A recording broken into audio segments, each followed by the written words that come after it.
590 The Fan. There's been an awakening. Have you felt it? The Rundown and Company. All PC citizens out there, listen to the voice. You are immortal! Hey, listen. I didn't realize it was my job to pump his tires. Listening to the Rundown Company on Toronto Sports Radio. Sportsman 590 The Fan.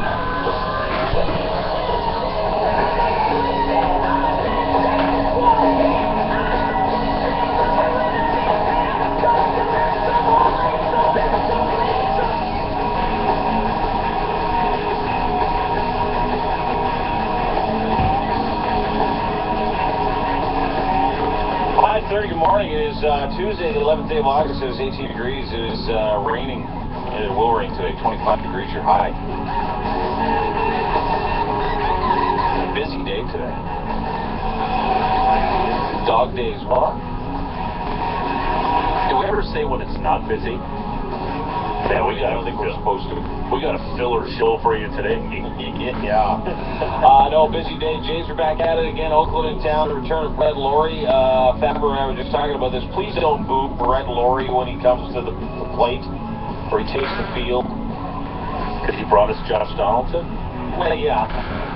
There's that. I think that's the number one reason. Well, he gave it his all when he was here. Yeah. Almost too much from time to time, but all he did was get traded. It's not like he left town and told people to go screw themselves. He just got traded. That's all he did. And well, he also drank a ton of Red Bull. Yes, he did. Likes his house music. Yeah, but Jays fans are strange. Jays fans boo former players, even if they don't deserve it. Like, Toronto fans booed Lyle over me. They should have. Why? I don't know. He had too many doubles here, I guess. Like, he wasn't great, but he tried hard. He had too many doubles, and he also fielded a great first base. So please, whatever you do, don't boo Brett Laurie for playing good third base. It's just not. I think they could have booed Vernon Wells too. Oh yeah. Yeah, we like to boo people. I don't know what it is. It's not just Jays fans, Toronto fans. Go out there. We're angry people. I remember Matt Sundin came back to town, so people booed him too. All he ever did was hang it out there every day and give it his all. Boo, you come back to town, boo. You're on our own. They booed him because he wouldn't get traded out of town. Some big fans didn't like that. Yeah, but he also had to play with Jonas Hoagland for a while. Yeah. So they booed Matt Sundin because they wouldn't allow him to get Don't free. bring up Jonas Hoagland. I hate Jonas Hoagland. Wow. That guy could hit the middle of a goaltender's chest from anywhere. Open that. Perennial logo. Right in the middle. God, that's terrible.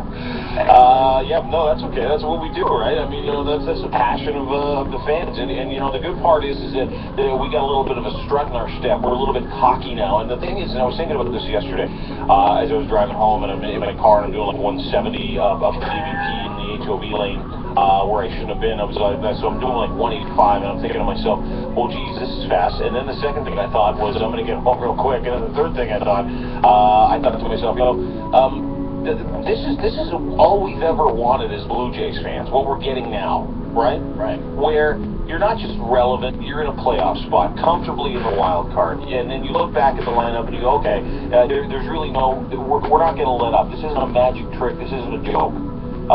This is what you wanted. This is beautiful. Yeah, I was just saying to you guys yesterday how Blue Jays just swept the New York Yankees. Now they face Oakland for 3. If they keep this run that they're on, or they might get blown out first of 3, and they take the last 2. Might hurt their chances, but we'll see how well this luck, this run that Blue Jays are on. I'm a betting man. I do see Toronto continuing this run, but things might change today when they face Oakland. This is what you want as a Blue Jays fan. This is what you want as a baseball fan.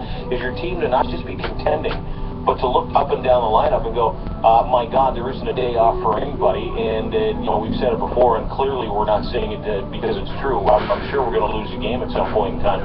But, we may never lose again. That's how it feels. So, I can understand that there's a strut in our step, and I can understand Josh Donaldson has erased memories of Brett Laurie diving in the dugouts and hurting himself and getting hit by pitches and not playing for a full season ever when he was here. But that's not the point. The point is that people are passionate, and like I said, we're a little cocky because we got the David Prices and the Tulowitzkis and the Donaldsons and the Bautistas of the world. Is that not correct? Right, and Hutchison, who's on the hill tonight, so it's guaranteed win night. The only question mark in the rotation. Give up 8 tonight and win 11-8. I don't think the A's can score 8 runs. Oh, you can't. No. They have a sputtering offense, to say the least.